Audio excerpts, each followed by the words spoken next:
पौराणिक कथा के अनुसार अर्जुन ने एक बार श्री कृष्ण से कहा कि हे प्रभु, मैंने आषाढ़ माह के शुक्ल पक्ष की देवशयनी एकादशी का सविस्तार वर्णन सुना। अब आप मुझे सावन मास के कृष्ण पक्ष की एकादशी की कथा सुनाने की कृपा करें।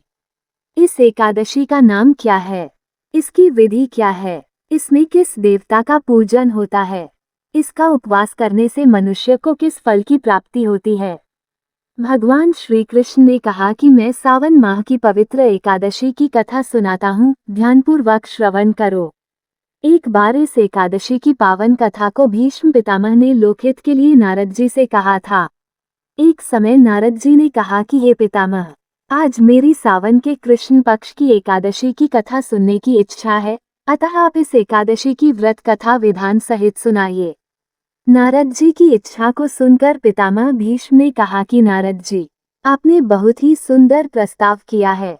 अब आप बहुत ध्यानपूर्वक इसे श्रवण कीजिए। श्रावण माह के कृष्ण पक्ष की एकादशी का नाम कामिका एकादशी है।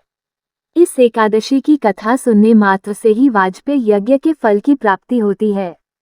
कामिका एकादशी के उपवास में शंख, चक्र, गदाधारी भगवान विष्णु का पूजन होता है। जो मनुष्य इस एकादशी को धूप, दीप, नैवेद्य आदि से भगवान विष्णु की पूजा करते हैं, उन्हें गंगा स्नान के फल से भी उत्तम फल की प्राप्ति होती है। सूर्य ग्रहण और चंद्र ग्रहण में केदार और कुरुक्षेत्र में स्नान करने से जिस पुण्य की प्राप्ति होती है, वह पुण्य कामिका एकादशी के दिन भगवान विष्णु की भक्तिपूर्वक पूजा करने से प्राप्त हो जाता है। भगवान विष्णु की श्रावण माह में भक्तिपूर्वक पूजा करने का फल समुद्र और वन सहित पृथ्वी दान करने के फल से भी ज्यादा होता है। व्यतिपात में गंडकी नदी में स्नान करने से जो फल प्राप्त होता है, वो फल भगवान की पूजा करने से मिल जाता है। संसार में भगवान की पूजा का फल सबसे ज्यादा है, अतः भक्तिपूर्वक भगवान की पूजा न बन सके तो श्रावण माह के कृष्ण पक्ष की कामिका एकादशी का उपवास करना चाहिए। आभूषणों से युक्त बछड़ा सहित गोदान करने से जो फल प्राप्त होता है, वह फल कामिका एकादशी के उपवास से मिल जाता है।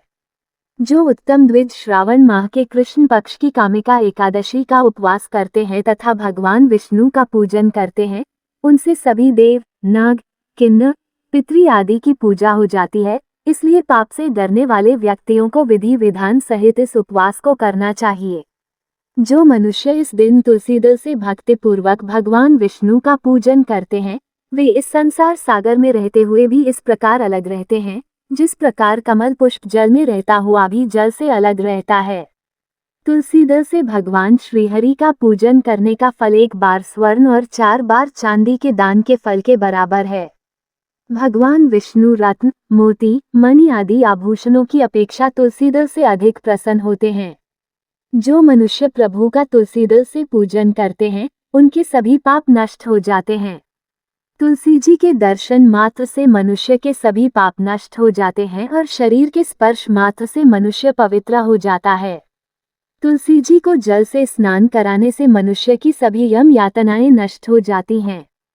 जो मनुष्य तुलसी माता को भक्तिपूर्वक भगवान के श्री चरण कमलों में अर्पित करता है, उसे मुक्ति मिलती है। इस कामिका एकादशी की रात्रि को जो मनुष्य जागरण करते हैं और दीप दान करते हैं, उनके पुण्यों को लिखने में चित्रगुप्त भी असमर्थ हैं। एकादशी के दिन जो मनुष्य भगवान के सामने दीपक जलाते हैं, उनके पितर स्वर्गलोक में अमृत का पान करते हैं।